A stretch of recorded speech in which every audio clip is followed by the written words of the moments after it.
thought Kaylani was leaving, so I was going to keep waiting. But welcome to YAM. Carly, woo! For everyone that's here in person, wave at a camera, say hi to all the people online. We miss you. We hope to see you soon. Tonight starts a different series. We've been doing Acts for 8 weeks this spring. We did it for 7 weeks last fall. We did another series. Tonight we start a mental health series. We're going to go through a variety of topics from depression and anxiety to mental health and relationships to why you shouldn't say yes all the time. And we're going to have some amazing speakers.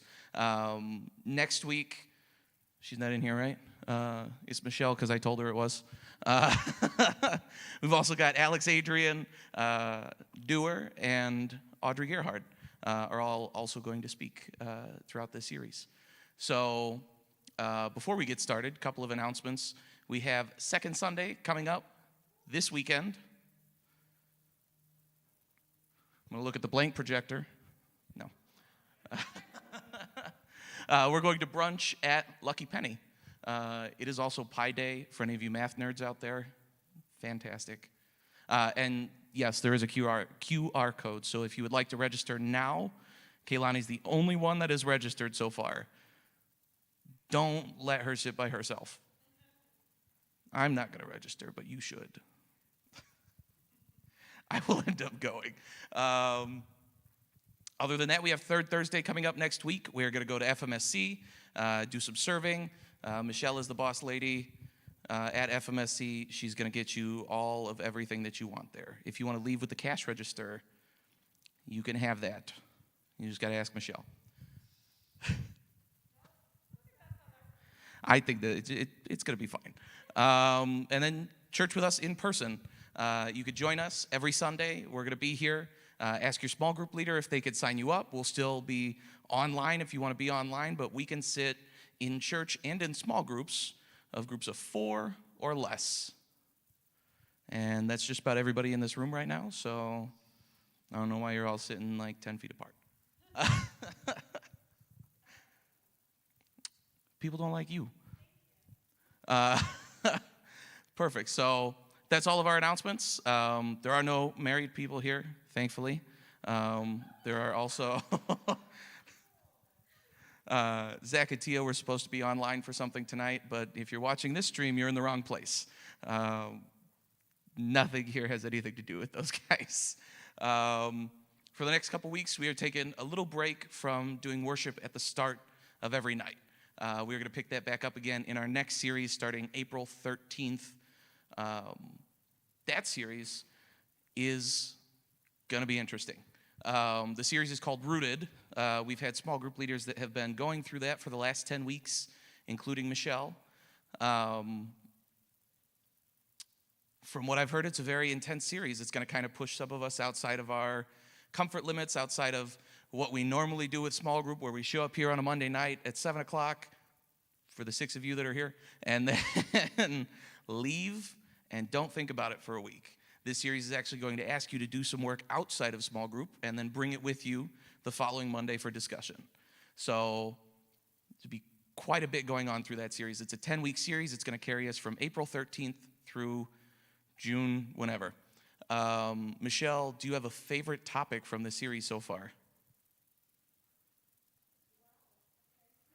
On the spot, right now.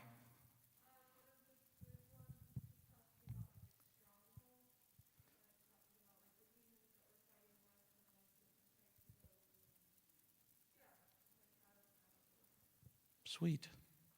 For people online, I don't know if they picked that up. Strongholds, things that are kind of bothering you, demons. This should be awesome. Totally different. We're going to, there's a whole bunch of papers, books that you're going to get if you're going to do this series with us. So, super excited about that. But yeah, let's kick into it tonight. So, mental health is weird. It's not always a comfortable topic. But what I want to say very clearly before we get started is something that we've said before some of our mental health series in the past. is that when we're here, what I'm going to ask of you is to be vulnerable.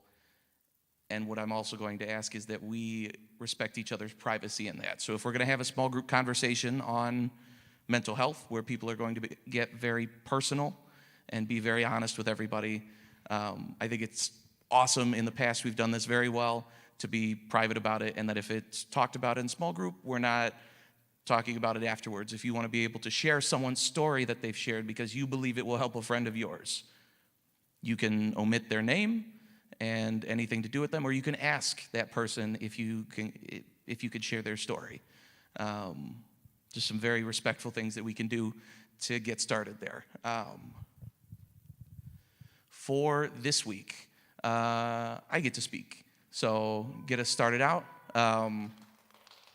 It's going to be something similar to, I think, what I talked about last time. We're going to talk stress and burnout. Burnout is a very dear friend of mine, not in any great way, and the stress that comes with it too. So I want to define a few terms before we get started so we all know what I'm talking about when I say those things. I'm going to use my phone for that because I don't want to butcher it and semi-mix the two of them and kind of be wrong. That is not the right. There we go. Man,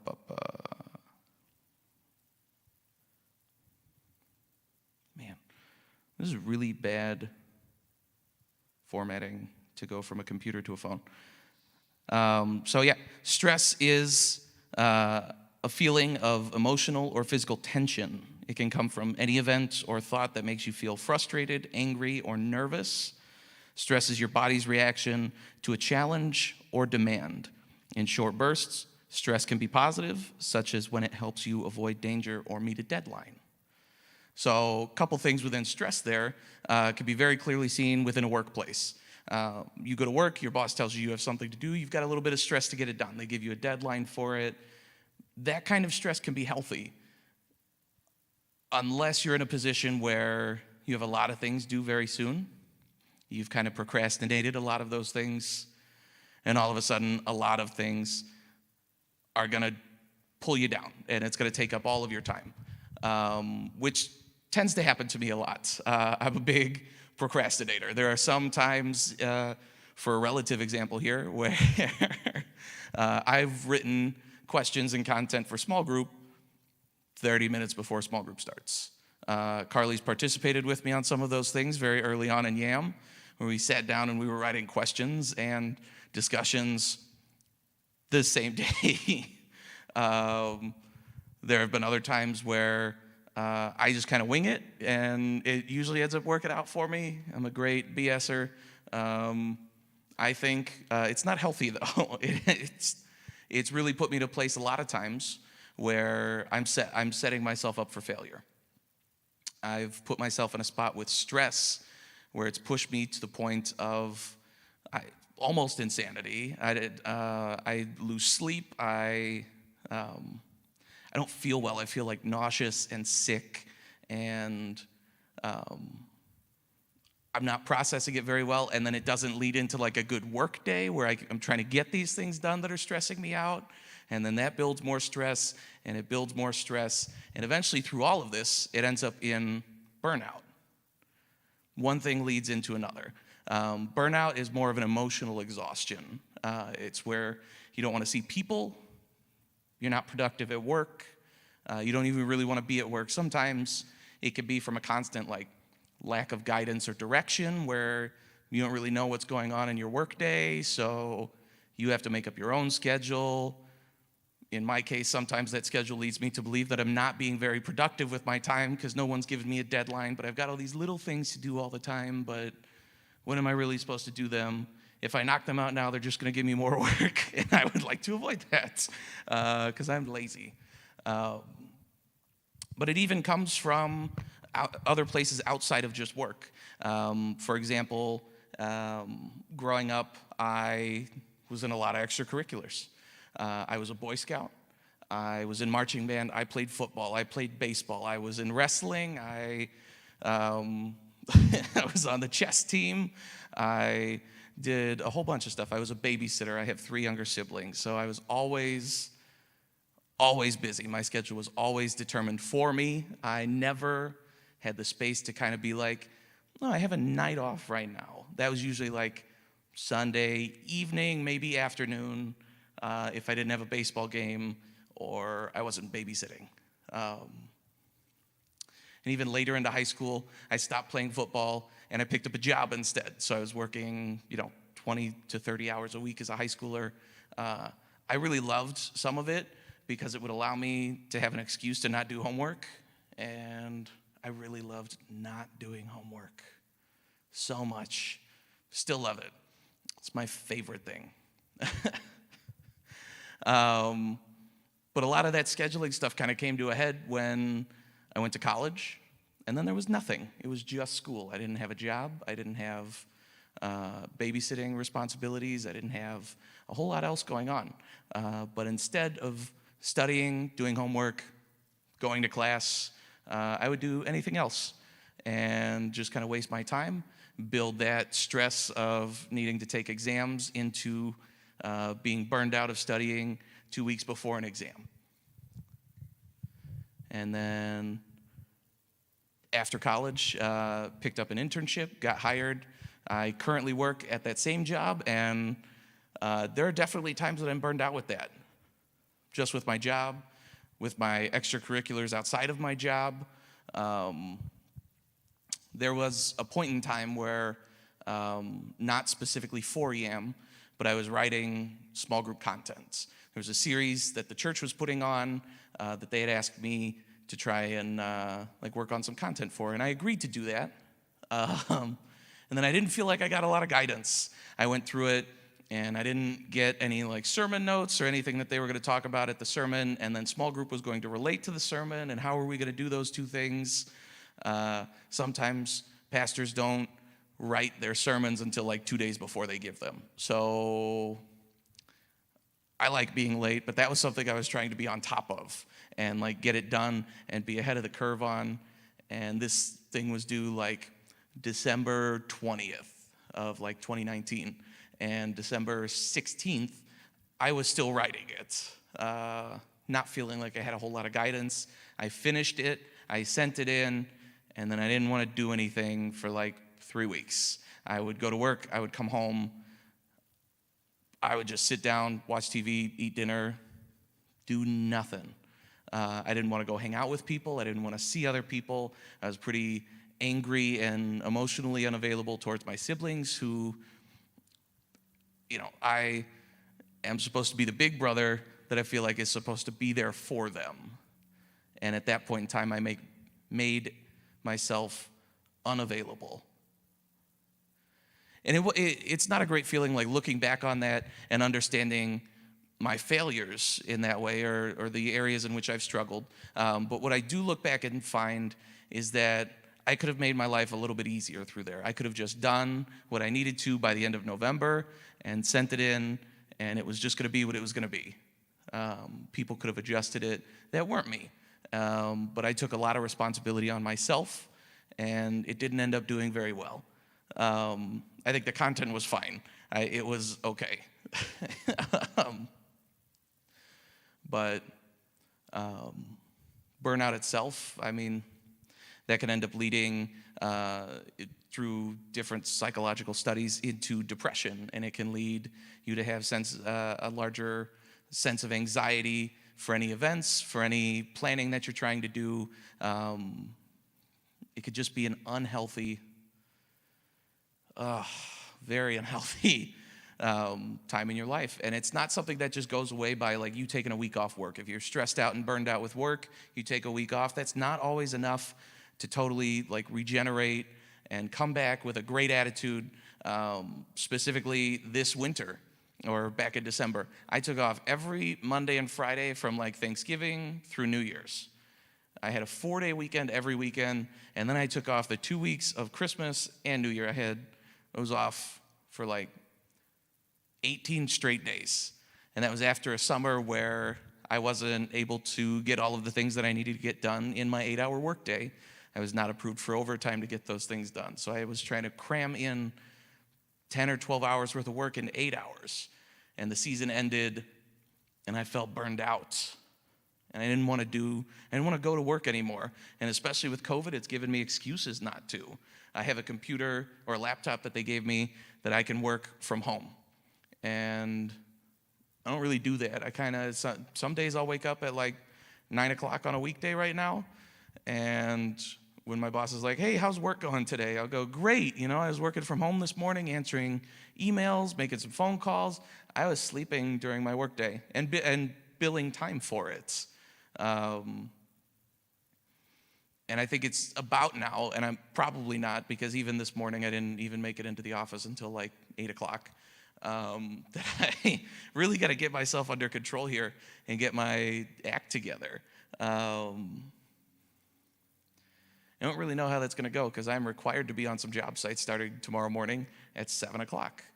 And that means leaving my house at 6 to get to work at 6:30 so that I could be on the construction site at 7. And we're going to find out how that's going to go.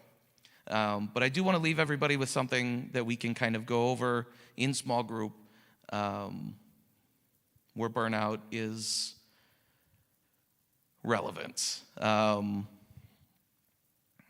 Through all of these different scenarios of burnout, one of my first things that I let go of is prayer and my relationship with God. It's one of the first things to go.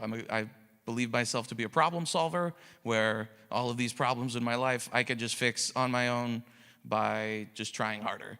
And that's not always the case, and it's not always very easy, but that relationship with God is like, all right, you know what? I can take care of this. I can handle this. This is all on me right now. I put myself in this hole. I'm going to dig myself out.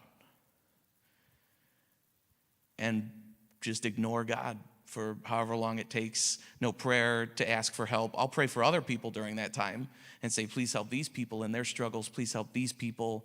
But never, please help me. Please guide me. Please strengthen me. Give me courage. Give me patience. Give me anything that I need to try and help dig myself out of this right now.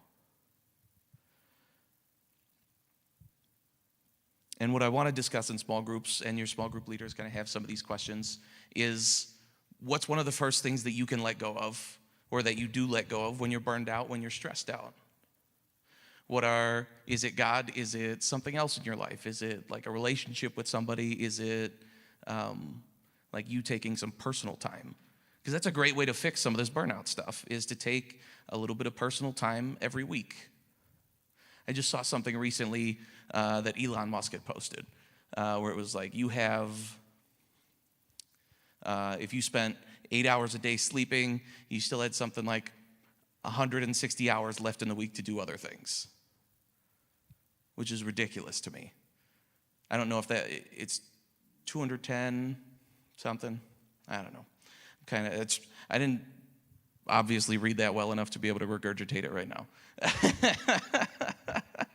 But going off that math, if I have all these hours left in the week that I personally tend to fill up, to fill my schedule, to avoid these thoughts of burnout, to avoid, any other thing that I'm doing right now, I could easily take an hour a day for myself to sit there, to do some reflection, to do some self-care, make a good meal, go out and exercise, to get some fresh air, go on a hike. Anything that I could be doing to take care of myself that's going to clear my head, help me relax, something to take care. And that's kind of what our series is going to be about, is we're going to talk about struggles that people have had.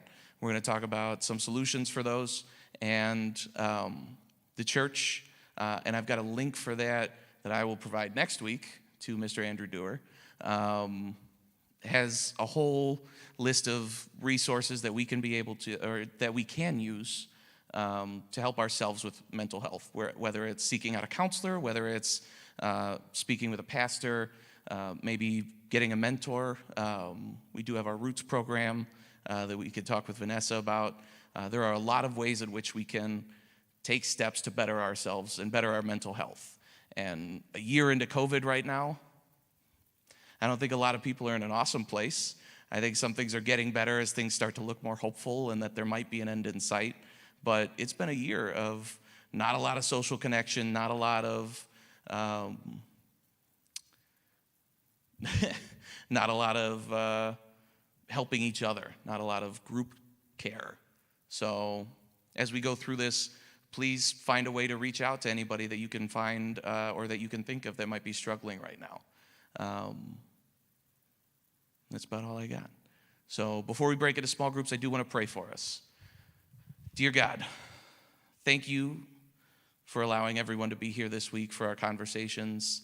As we go into small group, please guide us as we can further and deepen our love for you and find ways to take care of ourselves throughout this next week, these next months, and for the rest of our lives. Please watch over us, keep us safe, guide us when we struggle,